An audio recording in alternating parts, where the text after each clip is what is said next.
This lecture starts to apply sociological perspectives to understand the military organization and culture. It is pretty important, so much so that I made a separate lecture about it. I will provide you a framework to understand the military in society that is applicable to all militaries in the world across time. You may not support the perspective, but many people do, and it's a useful heuristic device. Regardless, you will be using the model throughout the class, so please take some time to fully understand it. Warrior culture is a term that describes a society or group that places a high value on combat, physical strength, and aggression. It often involves a code of honor, rituals, and traditions that reinforce these values. Warrior cultures can exist in various forms, from small tribes to large nations, and it can be found throughout history and in different parts of the world. Some common characteristics of warrior culture include emphasis on physical prowess and combat skills. Warriors are expected to be strong, skilled fighters, and their training often begins at a young age. Code of honor. Warriors typically adhere to a strict code of conduct that dictates how they should behave in and out of battle. This code may include values such as courage, loyalty, and honor. Rituals and traditions. Warrior cultures often have specific rituals and traditions that reinforce their values and sense of identity. These may include ceremonies, dances, or other practices. And there's a hierarchical structure. Warrior societies are often organized in a hierarchical manner with different ranks and levels of authority. Aggression and violence are part of this culture. Warrior cultures tend to view aggression and violence as necessary or even virtuous in some cases, particularly in context of defending a group or a country. Some examples of warrior cultures in history include the Vikings, samurai, Mongols, and the Aztecs. While whole societies can be said to have a warrior culture, the military itself is often thought of as a place in society where such a culture has always existed. Society is thought to exist for about 10,000 years now, starting in an area of the world we now call Iraq. It is here that hunter-gatherer groups stopped and started herding animals and growing crops for food. With a consistent food supply, populations began to grow. In addition, surrounding tribes competed for resources and utilized war as a way to obtain needed resources. It always required societies to set aside resources to protect themselves, hence creating a class of people whose job included the use of violence. About 5,000 years ago, large-scale agriculture allowed for class structures that we know today, with very wealthy people controlling access to resources and large amounts of land. Here, they raised armies for both protection but also invasion. A class of people began to develop. People set aside just to wage war. There have probably always been such a group in every society, but not such numbers that we see during this time period. Finally, about 250 years ago, the creation of super powerful armies exploded.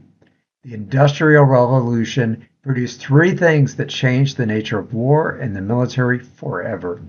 First, mass production of weapons, especially guns and armor. No surprise here. Second, huge growth in populations, providing access to what? More warriors.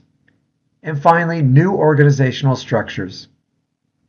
Believe it or not, when bureaucracy is applied to the military, it allows for so many more things to happen than any other time.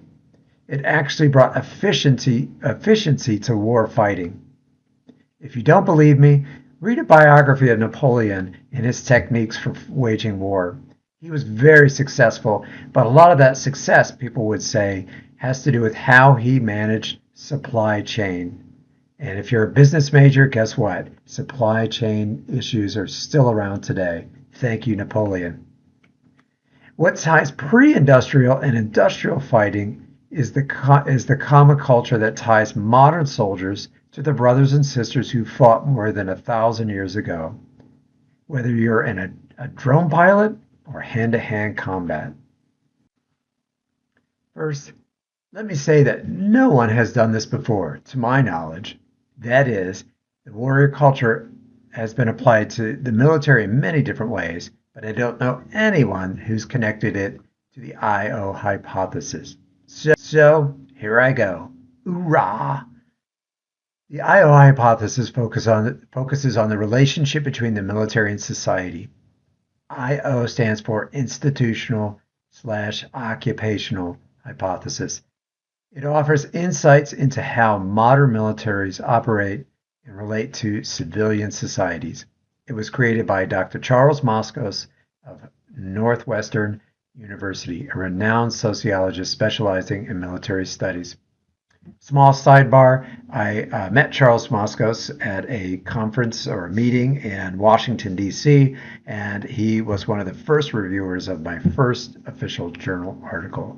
Thank you, Dr. Moscos. May you rest in peace.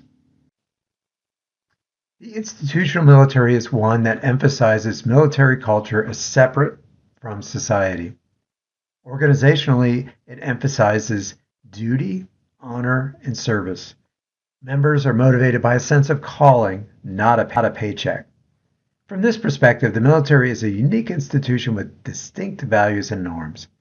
It is more separate from society, and from this perspective, it has to be that way. The military world can never coexist with society. Its demands are too different from the civilian world. Google searched the book On Killing, The Psychological Cost of Learning to Kill in War and Society by Dave Grossman. A newer version is called On Combat, but he has become famous for arguing that military personnel are professional warriors and they should embrace that role in society rather than deny it. Only by doing so, he argues, can military personnel be at peace with their work and get any sense of fulfillment. The occupational model of the military sees it as a profession similar to civilian occupations. It emphasizes monetary rewards and career advancement. In this model, members are motivated by individual goals and economic incentives.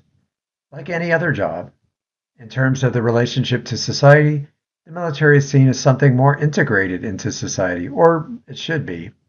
Maybe warfighting is unique, but police utilize weapons to maintain peace, yet they are not isolated on bases. They live and work in the community. Why can't the military do the same thing? Moscos generally believed that all modern militaries have both institutional and occupational elements. That said, they are moving toward a more occupational model. Why? Technological advancements in warfare have one, increased reliance on volunteer forces, hence the need for occupational incentives to enlist them. Two, there is a greater integration of civilian contractors into the military world. They're forced to work together. Three, military missions are much more varied. It is less warrior-based than in the past, for instance, humanitarian missions and cyber warfare.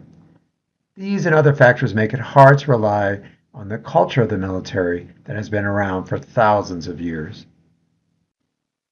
Your perspective on the military as more of an institution or occupation is important for military policy.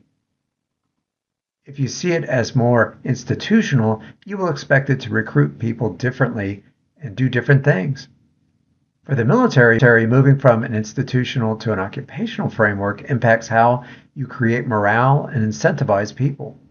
The institutional model relies on unit cohesion and traditional values, while the occupational one focuses on incentives to gain trust and morale.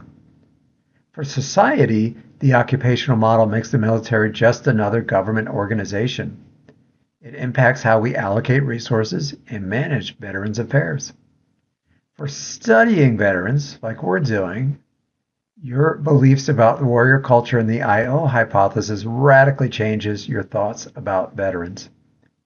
If the military is just a job, you have to ask the question, why are there so many benefits for being a soldier or a veteran? A warrior culture cements the veteran into a world in which they are the guardians of society. As such, they are to be kept separate in a place that allows them to do their work, however terrible it may be. It also means that veterans' problems become society's problems. This is just something you should consider as we continue the rest of this class. Don't believe me? Check out these ratings of professions in the U.S. today. Military officers rate among the top most trusted professions.